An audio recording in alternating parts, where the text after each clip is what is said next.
آیا میدونید چرا بعضی ها تا لنگ زور خواب هستند اصلا از خواب بلند نمی شود؟ دلیلش ساده است. سلام، به کانال باور کن بساز خیلی خوش آمدید.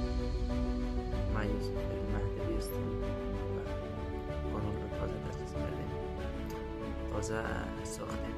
میخوام که همینطور شما ویدیوهای مرا هم دیدید، ویدیوهای قبلی را راجع به پول بود، راجع به قیمت ما چون نبود داشت، چون نبود داشته باشیم، از این حرفا. امروز میخوام راجع به این با شما بیشتر صحبت کنم. چرا خیلی از آدم ها به موفقیت نمیرسن؟ دلیلش چیه؟ چرا خیلی از ماها تا لنگ زیر خواب هستیم؟ ببینید دوستان عزیز، کسی که هدف نداره باید چی بلند شود از خواب، چی را اون نخواهد تا لنگ زیر تا ساعت 8 بجه صبح، چی را او خوشگذرانی نمید، چی را اون نستا دایم چکر اسپرگری نمید. کسی که هدفی نداره، کسی که هدف نداره، برنامه نداره که من چی کار کنم نکنم و اصلا حقش هست برای حق داره نمیخواه باشه، نمیخواه من باشه. اگر میخواهید آدمی فوق العاده موفق شوید، اولین که روی خودتان خیلی سرمایه گذاری کنید، خیلی سرمایه گذاری.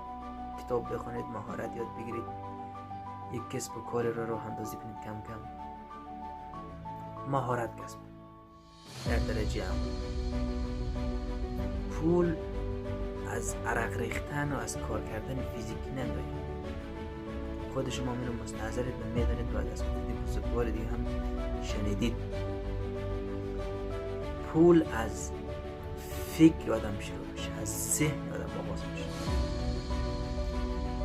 ما خیلی از ماها در دوران بچگی و خردی اما تو ذهن ما فقیر بزرگ شده واقعا. پدر و مادرای من برای من گفته که نه، پول برای درآوردن سخته، پیدا کردنش سخت.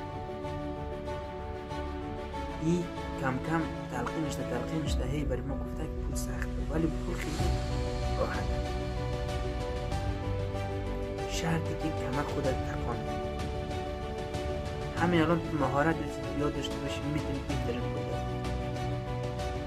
معامل کم نداریم در دنیا.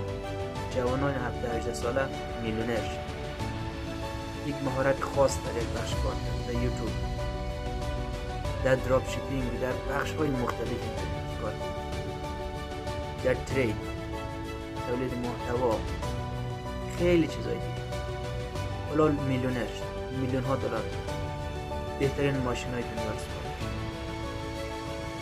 پس اگر ما میخواییم که آدم ثروتمندی بشیم، به این فکر نکنید واقعا خیلی سخت، خیلی آسانه. شرطی که ذهنت دیر باور کنه که آسانه، شرطی که ذهنت بپذیره که آسانه. اگر ذهنت پذیرفت، بدان که همه چی حله. اگر باور کردی اگر همیشه به خود تلقین کردی همه چی حله، همه چی جوره، میتونی پیش بری. شرطی که همیشه اقدام مداوم، تلاش مستمر، نظم و دیسیپلین و روتین سالم، ورزش، این کارا رو بکنید واقعا خیلی سخت نیه. ما با خودمون سخت میگیریم. شرطی که کمک خودمون تکان بدیم، اراده داشته باشیم، هر چی شدنیه، هر چیزی میکن پذیره. اراده کنید، میتونید بهترین ماشین رو بخرید، بهترین پول در بیارید، بهترین کتاب رو شما چاپ کنید.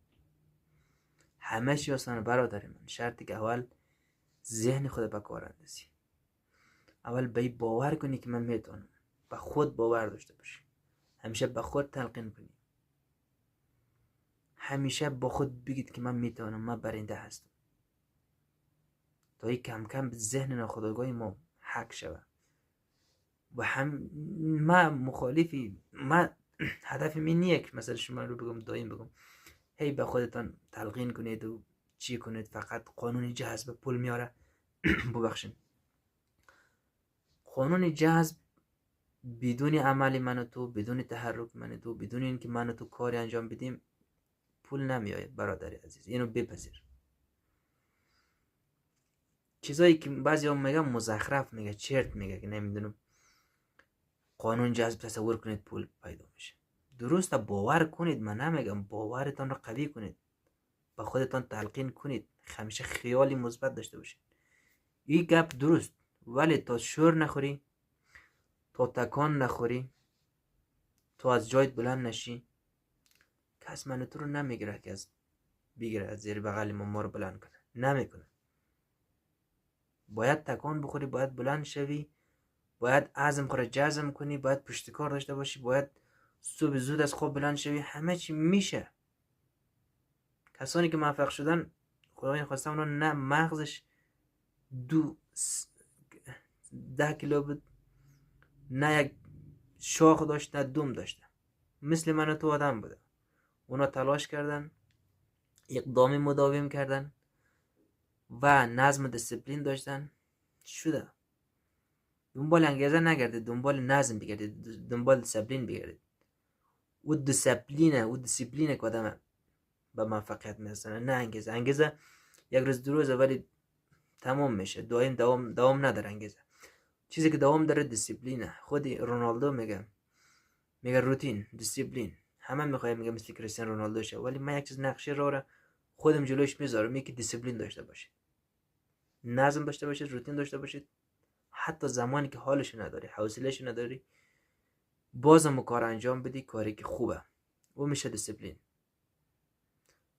دوستان عزیز، برای اینکه از جدیدترین ویدیوهای ما آگاه شوید، برای اینکه از ما حمایت کنید، حتما چینل ما رو سابسکرایب کنید یا مشترک شوید. حتما تا اینکه ویدیوهای جدید ما هم برای شما بیایه. لایک کنید، کامنت اگر دارید هم برای ما بذارید. ما خیلی خوشحال میشیم. تشکر از